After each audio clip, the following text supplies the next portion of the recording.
Assalamualaikum warahmatullahi wabarakatuh. Waalaikumsalam warahmatullahi wabarakatuh. Pertama-tama marilah kita panjatkan puji syukur kehadirat Allah Subhanahu wa taala karena yang mana dengan nikmat yang Ia berikan kita masih bisa dapat berkumpul di ruang kelas ini. Sebelumnya saya ucapkan terima kasih kepada Bapak Ibu Sofian SEMM yang telah memberikan kesempatan kepada kelompok kami untuk melakukan presentasi, dan tak lupa juga kepada teman-teman kelas D yang sudah hadir di tengah-tengah presentasi kali ini.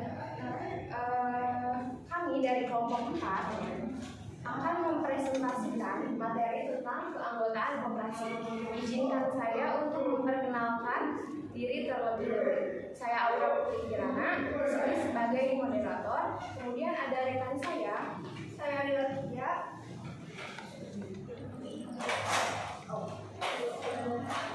Saya penyampaian. Saya Ransana Mintai Suara.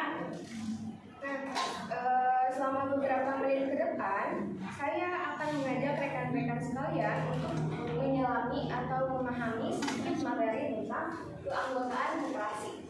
Materi yang pertama di sini ada 7 materi. Materi yang pertama ada keanggotaan koperasi, kemudian pengadaan keanggotaan, kemudian pengembangan keanggotaan, yang keempat ada kompensasi keanggotaan, kemudian ada pengintegrasian keanggotaan, yang keenam pemeliharaan keanggotaan, dan yang terakhir atau yang ketujuh ada pemutusan hubungan keanggotaan. Materi yang pertama akan disampaikan oleh rekan saya. Keanggotaan koperasi. Keanggotaan koperasi merupakan salah satu aspek penting dalam manajemen koperasi. Koperasi adalah organisasi yang dimiliki dan dikendalikan oleh anggotanya, sehingga keberadaan anggota menjadi sangat penting bagi keberlangsungan koperasi. Keanggotaan koperasi harus didasarkan pada kesamaan kepentingan ekonomi dalam lingkup usaha. Koperasi dapat diperoleh setelah syarat sebagaimana diatur dalam anggaran dasar ekonomi, tidak dapat dipindahtangankan, dan setiap anggota memiliki kewajiban dan hak yang sama terhadap koperasi sesuai yang diatur dalam anggaran dasar Undang-Undang Nomor 25 Tahun 1992. Selanjutnya akan disampaikan oleh rekan saya. Baik, yang pertama yaitu pengadaan keanggotaan koperasi. Nah, pengadaan keanggotaan koperasi ini adalah kegiatan untuk memperoleh dan mengadakan anggota dalam jumlah dan kualitas yang tepat. Agar sukses koperasi membutuhkan anggota yang optimal dan berkualitas. Jadi pengadaan keanggotaan koperasi itu proses penerimaan calon anggota baik individu atau entitas sebagai anggota resmi dari suatu koperasi.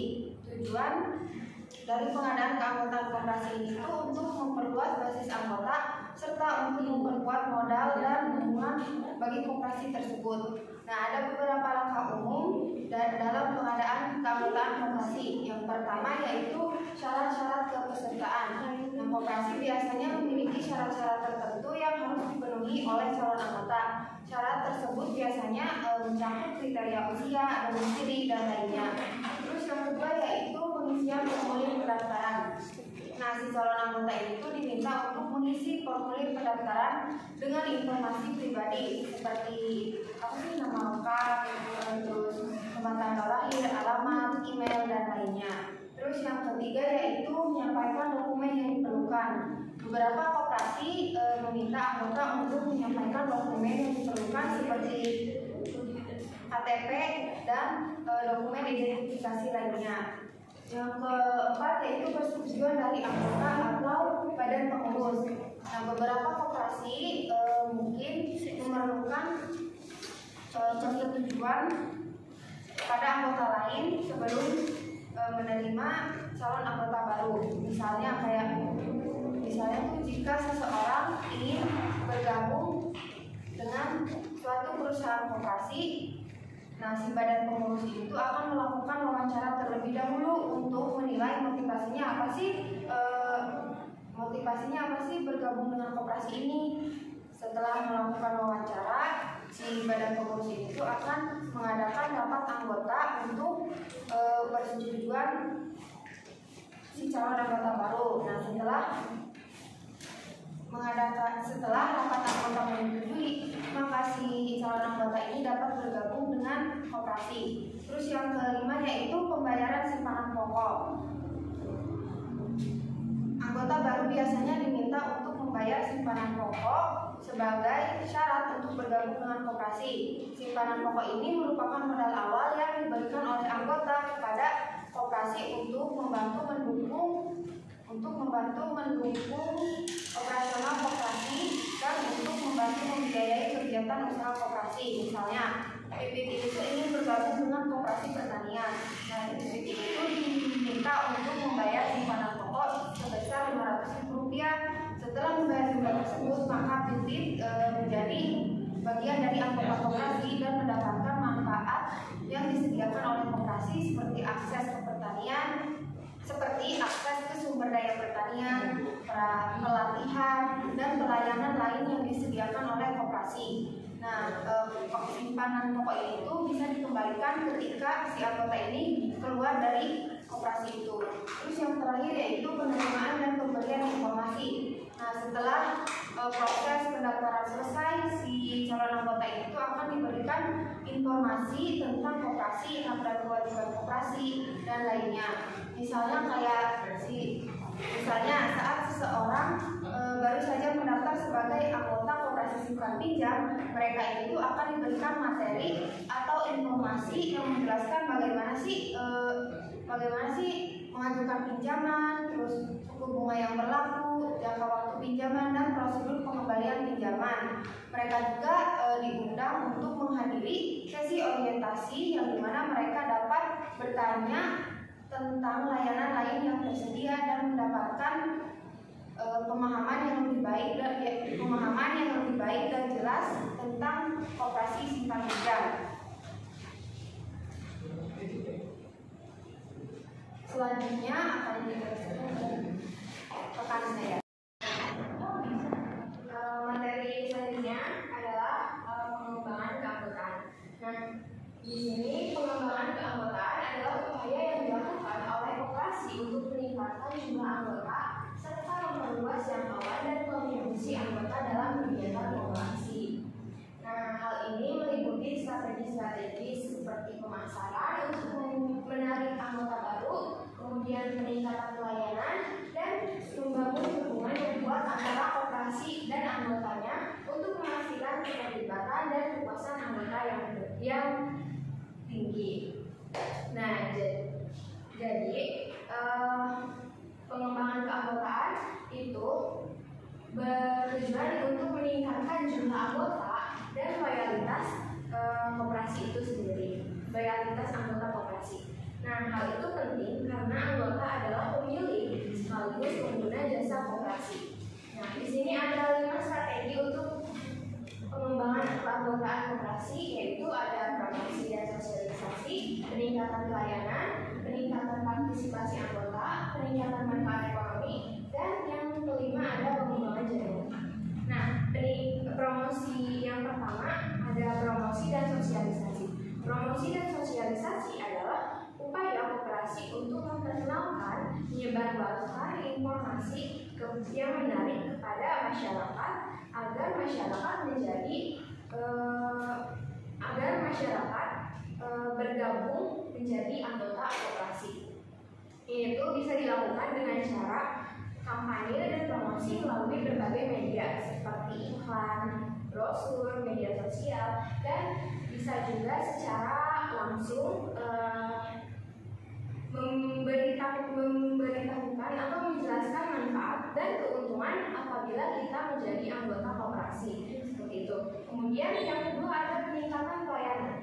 Nah, apa sih peningkatan pelayanan?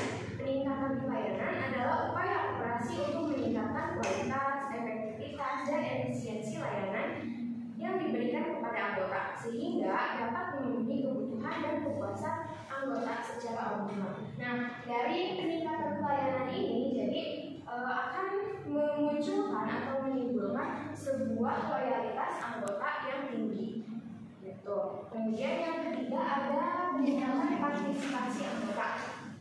Nah, peningkatan partisipasi anggota adalah upaya koperasi untuk mendorong dan meningkatkan keterlibatan aktif anggota dalam kegiatan dan pengambilan keputusan. Jadi, dari koperasi ini sendiri itu mendorong anggota untuk bisa terus aktif dan berpartisipasi dalam setiap pengambilan keputusan ataupun dalam kegiatan koperasi lainnya. Kemudian yang keempat ada peningkatan manfaat ekonomi. Nah, peningkatan manfaat ekonomi adalah upaya koperasi untuk meningkatkan keuntungan, kesejahteraan, dan daya beli ekonomi yang diperoleh anggota melalui partisipasi dan transaksi koperasi. Kemudian yang kelima ada pengembangan jaringan. Nah, pengembangan jaringan sendiri adalah upaya koperasi untuk membangun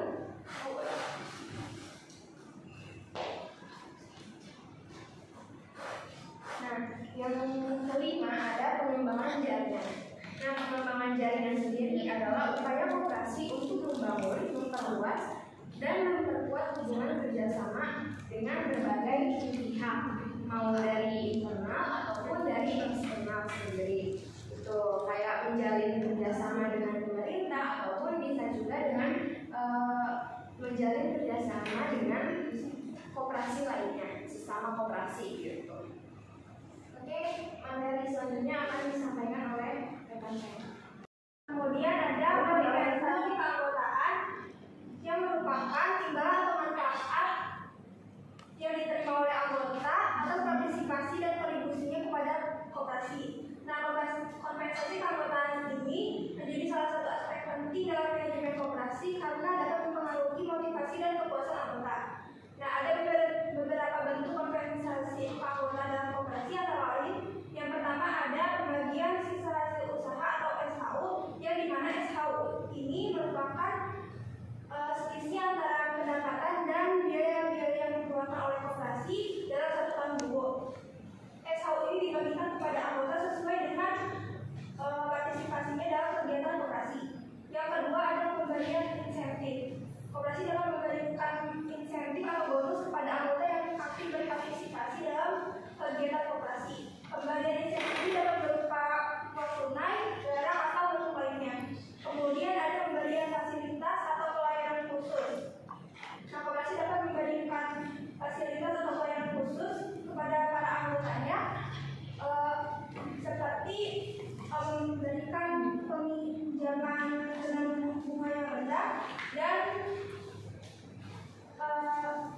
memberikan hal khusus untuk barang atau jasa koperasi. Kemudian ada pemberian penghargaan.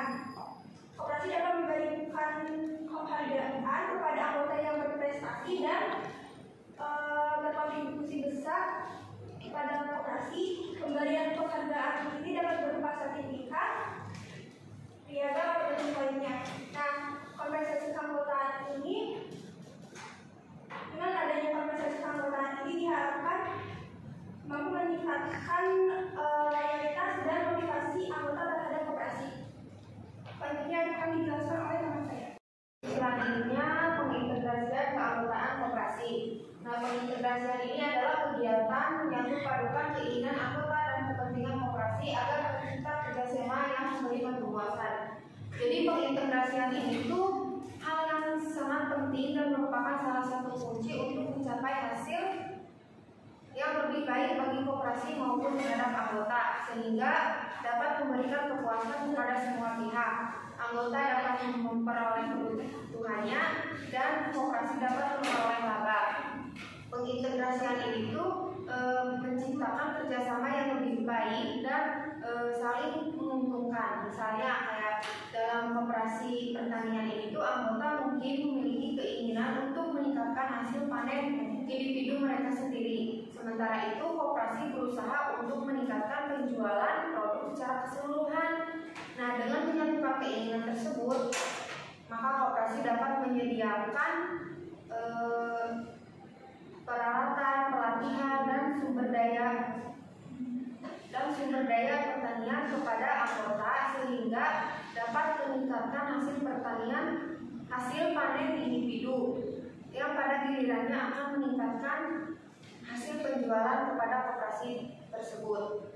Nah, ada beberapa bentuk pengintegrasian keanggotaan koperasi. Yang pertama yaitu partisipasi anggota dalam pengambilan keputusan, yaitu anggota memiliki hak dan kesempatan untuk terlibat dalam rapat anggota, pengambilan keputusan, dan pemilihan pengurus. Nah, pengurus koperasi juga harus memperhatikan aspirasi dan kepentingan anggota dalam setiap pengambilan keputusan. Yang kedua yaitu keterlibatan anggota dalam kegiatan usaha.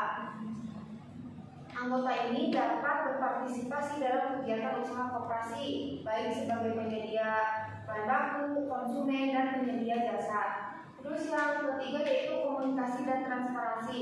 Nah, si koperasi itu harus membangun komunikasi yang efektif dengan anggota.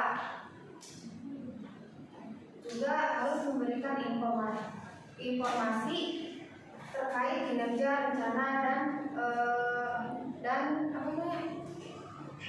dan kebijakan koperasi secara terbuka. Nah, dengan adanya komunikasi dan informasi yang diberikan secara terbuka atau transparansi itu dapat meningkatkan kepercayaan dan loyalitas koperasi dan loyalitas anggota kepada koperasi. Yang terakhir yaitu pembagian manfaat ekonomi. Koperasi juga harus memastikan bahwa hasil dari kegiatan usaha ini tuh dapat dinikmati oleh anggota secara adil dan proporsional. Selanjutnya pemeliharaan akan disampaikan oleh materi selanjutnya, pemeliharaan keanggotaan koperasi. Pemeliharaan keanggotaan koperasi merupakan usaha mempertahankan atau meningkatkan kondisi fisik, mental, dan sikap anggota agar mereka tetap loyal dan bekerja produktif untuk menunjang pencapaian tujuan koperasi. Adapun juga metode yang dilakukan pemeliharaan keanggotaan koperasi. Yang pertama, metode komunikasi adalah cara yang digunakan oleh koperasi untuk menjaga hubungan dan komunikasi yang baik dengan anggotanya. Tujuannya agar anggota tetap aktif berpartisipasi dalam kegiatan koperasi. Contohnya dengan mengadakan pertemuan rutin. Nah, koperasi bisa mengadakan pertemuan rutin dengan para anggotanya, seperti mengadakan acara arisan, pengajian, ataupun acara sosial lainnya. Pertemuan ini berfungsi untuk mempererat hubungan dan komunikasi yang baik antara anggota dengan pengurus koperasi. Yang kedua, metode insentif adalah bentuk penghargaan atau imbalan yang diberikan koperasi untuk anggotanya supaya termotivasi dan mempertahankan keaktifan anggota dalam berpartisipasi di koperasi. Contohnya diberi bonus atau hadiah. Nah, koperasi bisa memberikan bonus atau hadiah kepada anggota yang aktif berpartisipasi, seperti diberi voucher belanja, barang elektronik, dan hadiah lainnya. Yang ketiga, program kesejahteraan. Program kesejahteraan adalah berbagai upaya yang dilakukan oleh koperasi untuk meningkatkan kesejahteraan ekonomi dan sosial para anggotanya. Tujuannya agar anggota merasa diperhatikan dan termotivasi untuk tetap aktif berpartisipasi dalam kegiatan koperasi. Contoh program kesejahteraannya adalah asuransi. Nah, koperasi bisa bekerjasama dengan perusahaan asuransi untuk menyediakan program asuransi bagi anggotanya, seperti asuransi kesehatan, asuransi jiwa, dan atau asuransi kecelakaan. Yang keempat, program K3, keselamatan dan kesehatan kerja. Bagi koperasi produksi adalah upaya yang dilakukan oleh koperasi untuk menjamin keselamatan dan kesehatan anggotanya yang terlibat dalam proses produksi. Tujuannya untuk melindungi